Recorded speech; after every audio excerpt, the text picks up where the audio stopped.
Hello, in this example we are going to see how we can get text of our alert.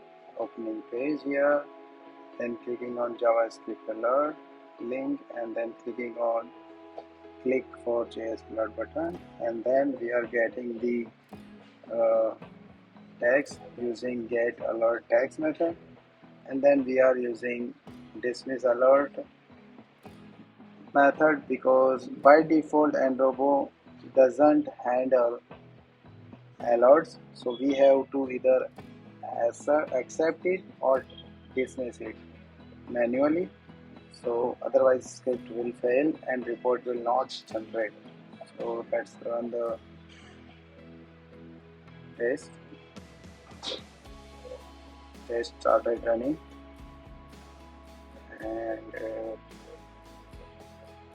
browser instance created, opening site, clicking on yes alert.